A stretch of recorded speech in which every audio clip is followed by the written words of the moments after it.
Welcome to another How Do I Do This Kick video by Darebee. Today we're looking at reverse hook kick. It looks fiendishly complex, amazingly spectacular, and it's only one of those things.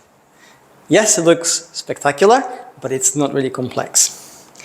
If you saw the video which we did on how to do a hook kick, you are already halfway there.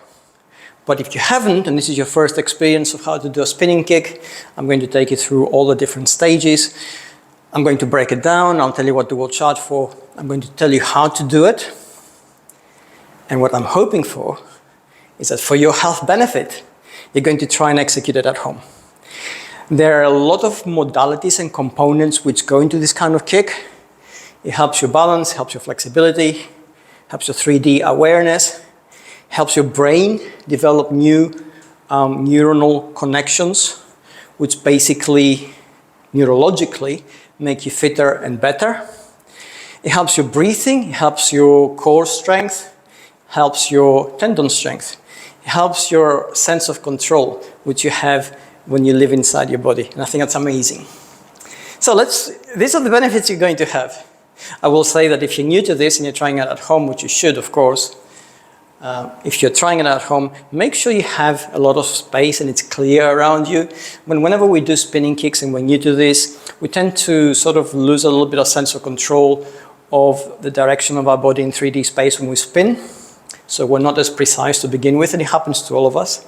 So unless you actually want to go shopping later for a new TV set or new vases or new lampshades and lamps, make sure all those things are not within easy reach of you. All right, so having said that, let's get started. I'm going to mention that I'm going to link in the description box below on YouTube to our Spinning Kicks guide, which takes you through all these different stages. I'm going to link to the how to do a hook kick video, which takes you through the first half of this kick, if you need to see it and break it down. And I'm also going to link to our kicks guide, which also helps you. But essentially the video itself is fairly self-explanatory in what I'm going to say. So any kind of spinning kick in martial arts, especially if it's what I would call a basic standard spinning kick, involves spinning the body through 180 degrees. So the back part of the body becomes the front part of the body. All or virtually all kicks in martial arts, with some exceptions, begin in the same way, by forming a chamber position with a kicking leg. The chamber position, essentially, is when you bring your knee to your waist height and you form a 90-degree angle with your thigh and your leg.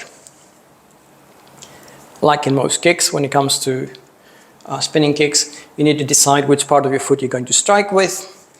Because the spinning kick is a hook kick, either we have two choices, the heel or the flat of the foot. Depending if it's a heel, my foot now forms a 90-degree angle. If it's the flat of the foot, I drop it and I'm going to strike like this. And it would sound like that. It sounds spectacular. It's not as powerful. If I'm kicking with a heel, the power is a lot greater because I'm concentrating it. This is only important if you're striking a target or if you're competing in martial arts. If you're competing in martial arts, certainly you shouldn't be watching this video. You should already be getting professional tuition. So you're doing this, I suspect, because you're learning martial arts on your own, which is perfectly feasible. And you need a little bit of help in how to execute the kick. Or you're doing kicks for health benefits, and I strongly recommend that. And again, you need a little bit of assistance on how to perform them. So let's get started. I'm going to break all the stages down. Now I'm using a target to demonstrate the technique better for you to visually see, so you can internalize it better. Because I'm using a target, I definitely need to get a distance from it. I'm using my lead arm, and as you can see, I touch it, I take a little bit, I lean back a little bit, and now I'm within perfect striking distance. Now, I don't really need to do that, I'm doing it for you to see, but essentially I can always tell where my body is in relation to this, but that's my experience kicking for a long time at targets, both stationary and moving, so I know how my body connects with them and I can gauge the distance. And even then I can make a mistake from time to time. If you're new to it and you're using a target, again, take the distance, lean forward, touch it, lean back, there's your distance. Now the next stage is you need to align your body, you need to aim at the target. We aim at the target with the heel of our front leg. So here's my front leg. In order for it to aim at the target, I need to go on the ball of the foot, I need to spin, and I plant my heel down so it almost points at the target, and that's it. I'm now zeroed in on it. Next thing, I need to start spinning, so I need to tuck my arms in.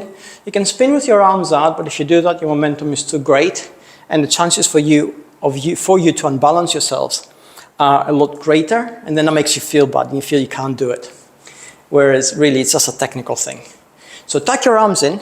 Now you have better control of your mass. Take your back leg past your lead leg.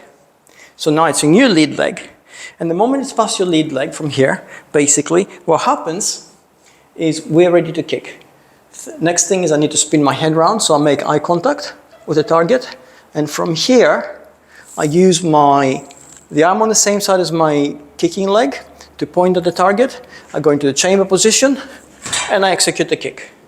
I'm going to do it the other way so you can see it better. From here, I'm going to go ball of the foot, spin, plant my heel down, tuck my arms in, start spinning my head at the same time a little bit, take my back leg past my lead leg.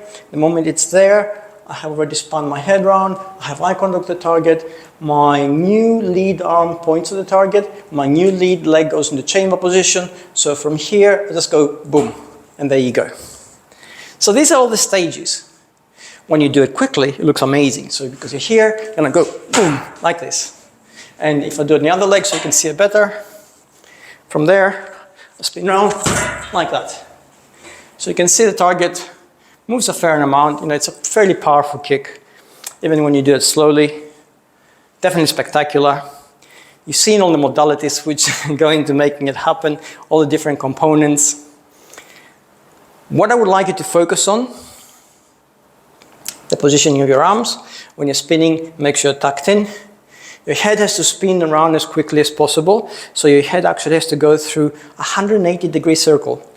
And the three most important components. Your lead leg, lead foot, turns around, planted, tuck your arms in, spin your head round. The moment you have done that, basically your foot comes through and kick, like this. So if you practice these, without even executing the kick, and if you practice going here, round, chamber position, and down. And then you gradually practice the kick. You find that what happens, your balance begins to improve, your self-confidence begins to improve, and then your ability to do it improves. And then suddenly you can do it. So it's as simple as that. I know it appears really difficult, and I just told you it isn't. There are certain physical abilities you need to have, or certain physical attributes, but flexibility is not one of them. You definitely need flexibility to kick high. So if I'm going to kick a head height like I was before, I've worked on my flexibility. But in order to execute this kick, you can perfectly well execute at mid-level, here like this. And from a fitness point of view, and from a technicality, as in technical proficiency point of view, it's as good as the other kick, which was higher. So basically, don't get hung up on the height. Don't say, well, I can't kick that high. I don't want to do this kick.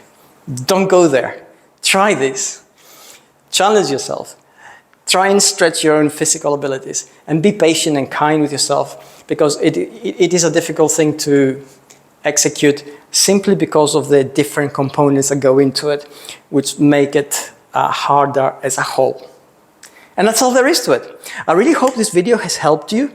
I certainly hope it has encouraged you to try these things out. Being able to move your body like this is amazing. It makes you feel good, which is what this is about. But it also has a very direct, very immediate, very long-term, at the same time, impact on your own health. And that is exactly what we're looking for here. So if this video has helped you, please let us know in the comments below. If you have any suggestions for other kicks which you want us to explore, again, please let us know. And just go out there, stay safe, and keep on kicking. This is amazing that you actually can do these things. Okay, take care. Bye-bye.